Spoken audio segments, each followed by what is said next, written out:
For months, GOP senators have refused to allow a committee vote for Dilawar Syed to become Deputy Administrator of the Small Business Administration. In fact, they've boycotted 3 such attempts by refusing to show up and denying Democrats the quorum needed for a vote.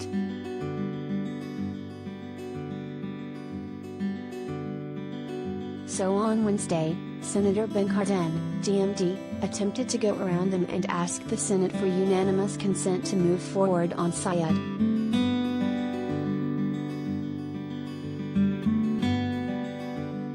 But Senator Rand Paul objected, meaning that Syed remains in limbo. His nomination still needs to clear the Senate Committee on Small Business and Entrepreneurship in order to get a vote from the full chamber.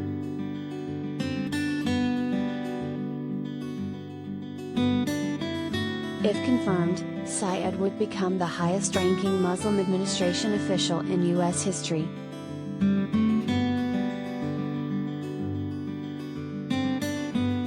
Syed, whom President Joe Biden nominated on March 3, is president and CEO of Lumiyata, a healthcare analytics company, and has stepped into public service roles both in California and at the federal level.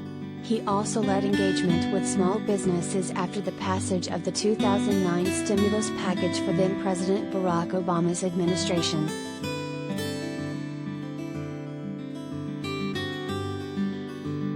Cardin, who chairs the Senate committee, noted that Republicans keep changing their objections to Syed. First, they wanted to investigate the loans he took out as a small business owner. When the loans turned out to be a non-issue, they started accusing Syed of being anti-Israel, which Cardin called completely unfounded.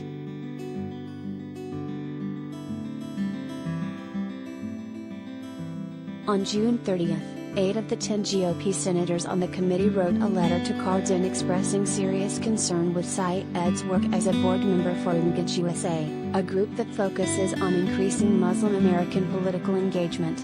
The senators called the organization vocally anti-Israel and said they were worried that Syed's confirmation would jeopardize small businesses with close ties to Israeli companies or small businesses owned by Jewish Americans.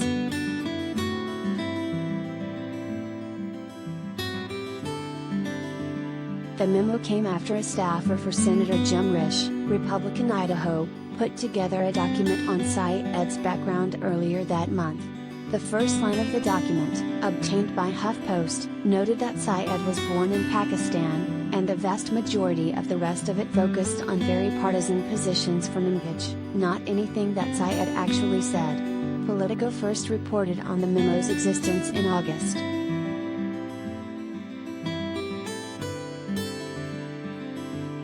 Those attacks, the likes of which practically every Muslim individual involved in politics faces, were quickly shot down by civil rights groups, including Jewish organizations dedicated to combating anti-Semitism.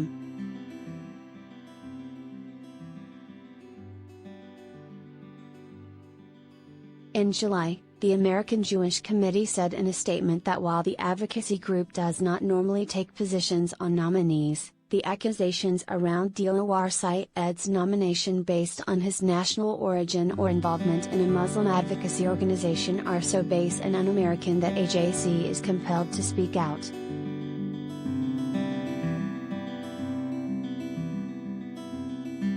Republicans have since moved away from that line of criticism. Now, they're saying that they will oppose filling the deputy SBA job until the Biden administration commits to taking back loans given to some Planned Parenthood affiliates under the Paycheck Protection Program. The loans, which were handed out during the Trump administration, were meant to help small businesses keep employees on their payrolls during the coronavirus pandemic.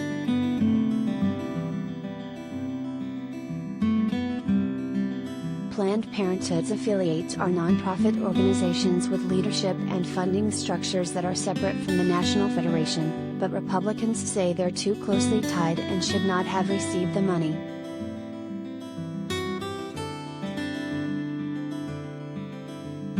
Planned Parenthood is not a small business. It's a big business, Paul, the committee's ranking member, said Wednesday on the Senate floor.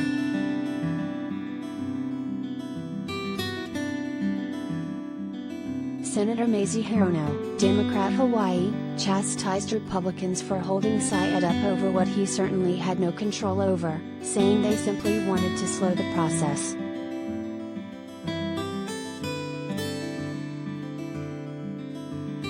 As of September 17, Biden has announced nominees for 465 Senate-confirmed jobs. By comparison, George W. Bush had 498 nominees and Obama had 432 nominees around the same time frame during their respective presidencies. Trump had announced just 338 nominations, but only 32% of Biden's nominees have been confirmed so far, compared to 39% for Trump, 58% for Bush and 71% for Obama.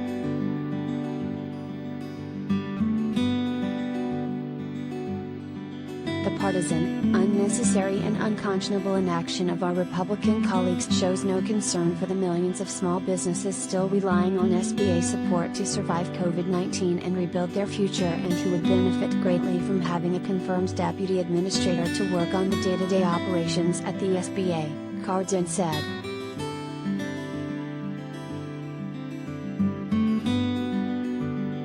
Do you have information you want to share with HuffPost? Here's how.